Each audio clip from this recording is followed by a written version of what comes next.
Hello everybody, welcome back to ज़िंदगी unplugged. तो आज मैं आपको कई सारी चीज़ें बताने वाला हूँ जो कि आई बिलीव अगर मुझे 8 साल पहले पता चला तो आई थिंक मैं शायद 2-3 साल में ही ठीक हो जाऊँगा। ये बस कुछ ज़रूरी पॉइंट है particularly for the brain stroke के पेशेंट। अगर आप ये चीज़ इसी को ध्यान करो, ये गलतियाँ मत करना, तो आप बहुत जल्दी रिकवर हो जाओगे अपनी बीमारी से। गलती नंबर पहली है वो है कि रिकवरी का वेट करना है ना।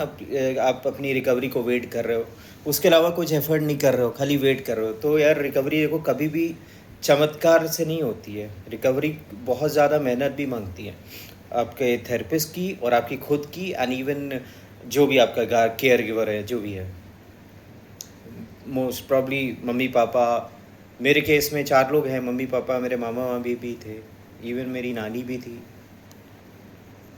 एक आप पहली गलती यही है कि आप उसको बार बार रिकवरी का वेट कर रहे हो। तो रिकवरी भाई अचानक से नहीं आती है। रिकवरी भी आप ही का वेट कर रही है, वो आपके एफर्ट के वेट कर रही है।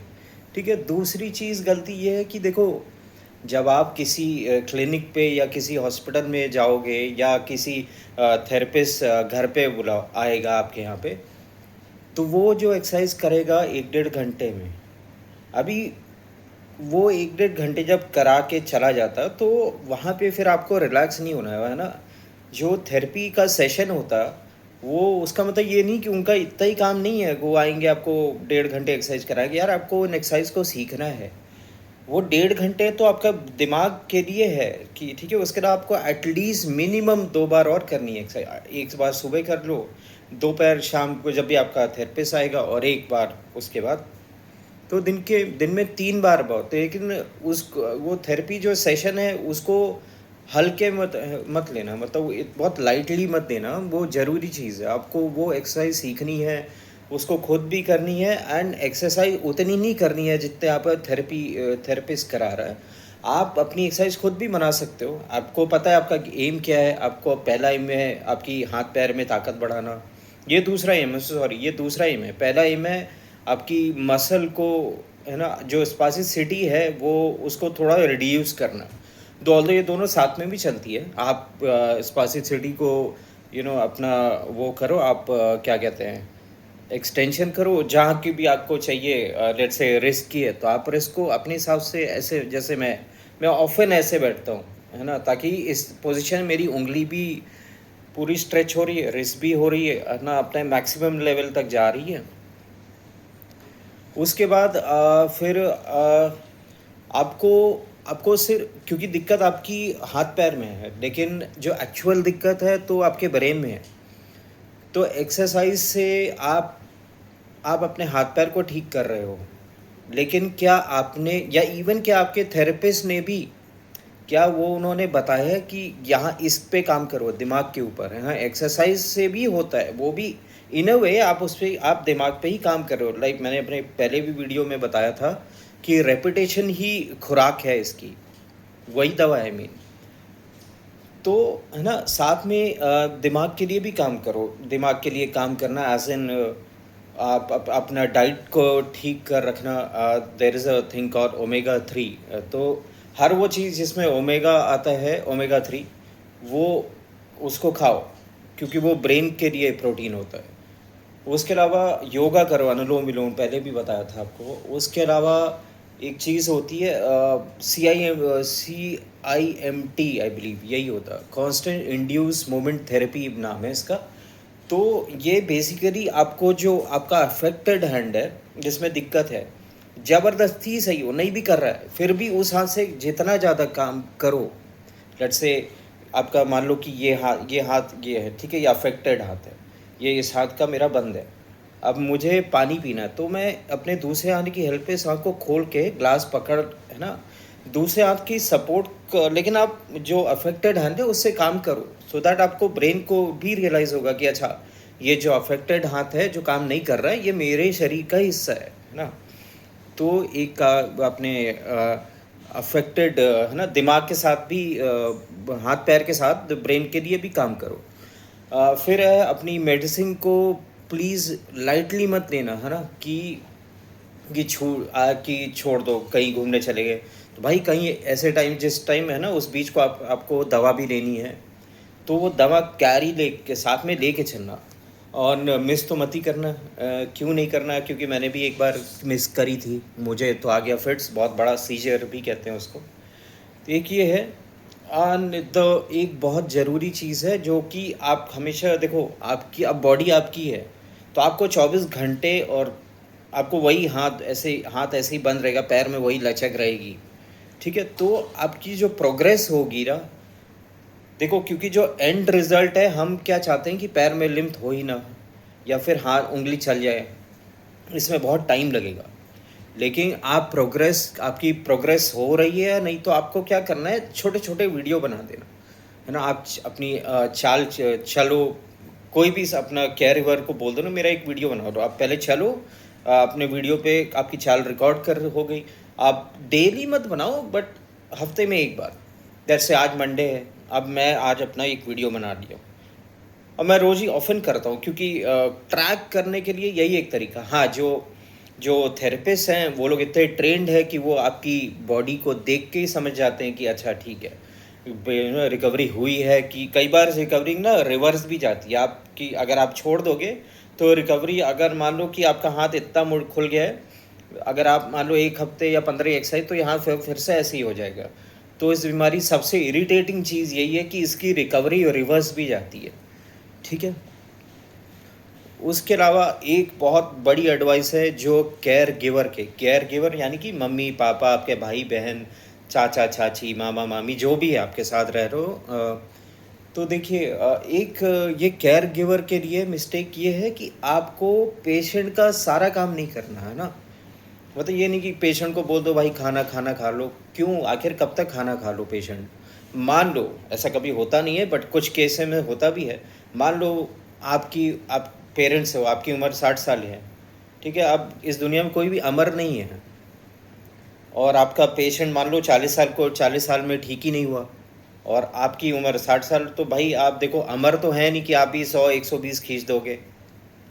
यूजुअली बहुत एक एवरेज डेथ, आई थिंक जो एज है 80 to 90 के बीच में होता है, वो भी एवरेज। हाँ, और वैसे आज अब जिस तरीके की हम डाइट ले रहे हैं, तो ये एवरेज एज मैटर नहीं करता, क्योंकि बहुत यंग एज में भी लोग जाते हैं।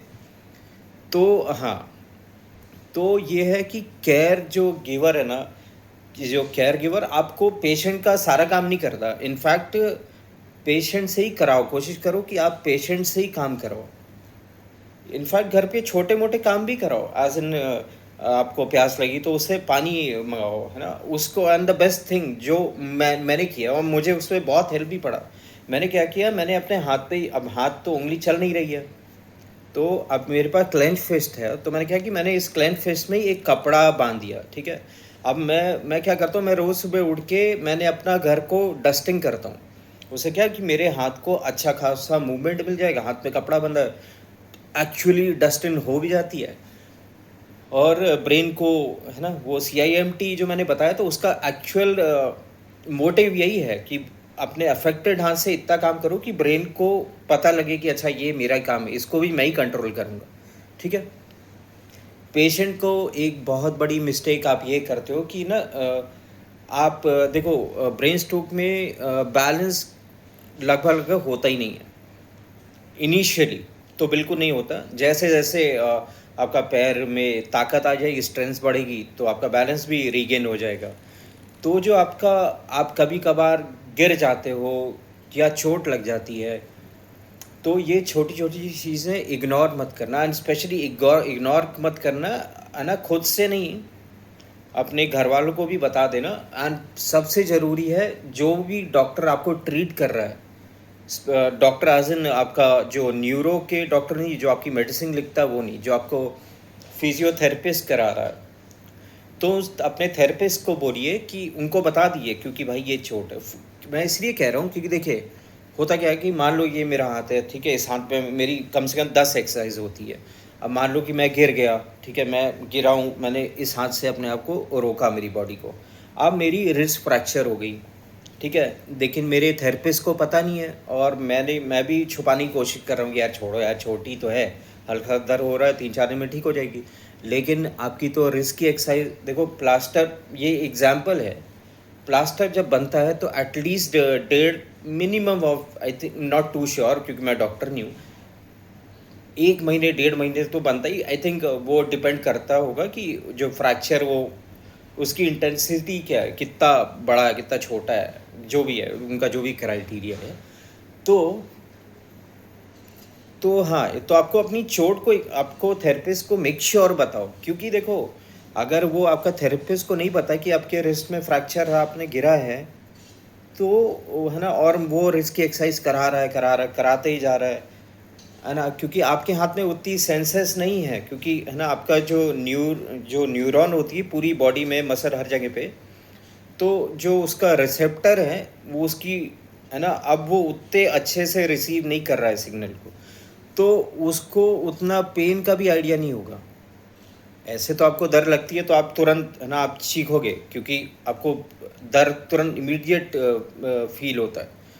तो इसलिए अपने थेरेपिस्ट को कोई भी गिरोगे, चोट लगी, उनको बता देना, है ना, ताकि आपकी की रिकवरी और वर्सन ना हो या सफ़र ना हो। एक बहुत बड़ी चीज़ है, पॉइंट है, वो है कि उम्मीद मत छोड़ना, क्योंकि ब्रेन स्ट्रोक ये एक एक एक देखो, पेशेंस, मोटिवेशन, अपने आप को मोटिवेशन रखना, ऑलवेज मोटिवेट रखना, पेशेंस एंड सबसे बड़ा कंसिस्टेंसी, ये 3 का ही मेजर रोल होता है ब्रेन स्ट्रोक की। अगर ये 3 भी आपने ढंग से फॉलो कर, and obviously in a discipline way, एक टाइम टेबल बनाइए अपना और उसी को करिए। एक दिन और संडे मत, ठीक है? ब्रेन स्ट्रोक की रिकवरी में संडे होता नहीं, छुट्टी नहीं पड़ती है। जिस दिन आपका बहुत मन करे कि यार आज थोड़ा आराम, तो उस दिन वही एक्सरसाइज जो आप रोज 5-5, 10-10 बार करते हो, उस दिन खाली 2-3 बार करो, ताकि इसको रिमाइंड होगा ना। और एक और बहुत बड़ी चीज़ है, आपने देखो, हमारे जो भी, फॉर मैं अपने केस के दूंगा, मेरे पापा, एक एक्सरसाइज तो मैंने बताया, डॉक्टर विकास यादव कराते हैं, वो एक्चुअली वो एक एक्सरसाइज नहीं है, लेट अस अज्यूम कि वो 3 एक्सरसाइज कराते हैं मेरी, क्योंकि और मैं I am the lucky one, क्योंकि वहाँ मैं उनके पास जाता हूँ, मैंने जब देखता हूँ कि वो बाकी सारे पेशेंट जितने आते हैं उन सबको खाली 1 घंटा कराते हैं, मेरे को कभी कभी 2-2.5 घंटा भी कराते हैं। और वो कराते हैं, पता है, ब्रेन स्ट्रोक की बहुत बड़ी चीज़ की, टाइम जितना ज़्यादा लग रहा है ना, आपकी रिकवरी भी आपसे उतनी दूर जा रही है। एंड उसके अकॉर्डिंग मैं एक काम करता हूँ, मैं एक किसी दिन ना, मैं आपको बताता हूँ कि मेरा टाइम टेबल क्या हो। एक काम करें, नेक्स्ट वीडियो अपना टाइम टेबल पे मैं बताऊंगा कि मैंने कितना रेपिटेशन किया। Okay, and I have a lot of idea in my mind, and I think ठीक है, ये करके देखेंगे। And hopefully I am very sure कि जो लोग ब्रेन स्ट्रोक का पेशेंट है, आप लोगों को तो पक्का मोटिवेट हो जाओगे। तो हाँ, आपका जो देखो केयर, जैसे कि मेरे केस में मेरे पापा मेरी बहुत एक्सरसाइज कराते हैं, एंड मेरे डॉक्टर, तो जो डॉक्टर हैं उनसे तो, क्योंकि भाई, है ना, ठीक है, वो तो 2 साल लगातार जा रहे, तो वो तो एक बहुत खास मित्र बन चुके थे वो। थे क्या, अभी भी हैं, वो भी है, हम भी है, रिश्ता भी है, और आई थिंक 2-3 महीने के मैं उनसे मिल भी रहा हूँ जल्दी ही, इस बार जब भी वाराणसी जाऊँगा तो, एंड बहुत ही जल्दी जाऊँगा ही, 2-3 दिन के अंदर, तो उनसे भी मिलूँगा। एक चीज़ और, तो ना, हाँ देखो, जैसे मेरे केस में मेरे पापा ने भी बहुत कुछ किया, आई मीन उन्होंने यार देखो, मतलब हमें अपनी जो हमारा जो केयर गिवर है, जो हमारा ख्याल रख रहा है, हमें उनकी रिस्पेक्ट भी करनी चाहिए, क्योंकि जैसे आप डिमोटिवेट हो जाते हो ना, वैसे कोई भी हो सकता है। आप जिसके साथ रह रहे हो वो भी हो सकता है, इवन आपका जो फिजियोथेरेपिस्ट है वो भी हो सकता है। तो जो डॉक्टर विकास यादव, वो इतनी अच्छी एक्सरसाइज कराते हैं, मतलब मैं हमेशा इस बात को ध्यान रखता हूँ कि एक बंदा मेरे लिए इतना, है ना, ओवर टाइम करा रहा है एक्सरसाइज, तो मेरा फ़र्ज़ बनता है कि मैं भी एटलीस्ट घर में 2-3 बार करूँ, और मैंने किया है। And I think that's the reason कि उतने कम टाइम में मेरी रिकवरी कहाँ से कहाँ चली गई थी। तो ये कुछ मिस्टेक है, तो इस पे ध्यान रखिएगा हमेशा। और एक चीज़, हाँ, ठीक है, ये मिस्टेक है। मिस्टेक और भी कुछ, एक बहुत मेजर मिस्टेक है ब्रेन स्ट्रोक का पेशेंट एंड इवन जो जिसके साथ में वो रह रहे हैं। देखिए, प्लीज़ मेक श्योर जो एक माहौल होता है घर का, तो माहौल को इट इज़ बेटर, एक खुशी वाला माहौल वो ज़्यादा बेनिफिशियल है एक ब्रेन स्ट्रोक का पेशेंट के लिए। और अगर वो जितना ज़्यादा इरिटेट या फ्रस्ट्रेट होता है या गुस्सा होता है, तो ये ना एक आपकी स्पासिसिटी को बढ़ाने के लिए ये एक कैटलिस्ट का काम करता है। अगर आप पेशेंट को, आप चाहो तो खुद ही ये देख लेना पेशेंट, आप एक काम करना, आपका अपनी रिस्क को ऐसे करना, ठीक है, एकदम ऐसे। अब आप घर पे साथ में बैठ के बात करना। दो टाइम पे देखना, जब आप हंस रहे हो तो देखना आपकी रिस्ट बड़ी रिलैक्स रहेगी, लेकिन जब आप गुस्सा होगे तो आपकी रिस्ट भी एकदम स्टिफ हो जाएगी। और अगर आपने नोटिस हुआ होगा कि आपका हाथ भी ऐसे, है ना, रिस्ट कर्ल हो जाती है यहाँ तक। तो इसलिए गुस्सा को मेंटेन क्या, अवॉइड ही करना। इनफैक्ट अगर आप ब्रेन स्ट्रोक अनुलोम विलोम कर रहे हो तो फिर तो गुस्सा आएगा ही नहीं है। मतलब ये मेरा खुद का एक्सपीरियंस, मैंने खुद ही कर रहा हूँ। और टू बी वेरी ऑनेस्ट, गुस्सा आया नहीं पिछले 2 साल। एक दिन आया था बहुत गंदा, पर वो ठीक है, उतना तो बनता है यार, ठीक है। तो anyway, thank you so much for having your patience, thanks a lot.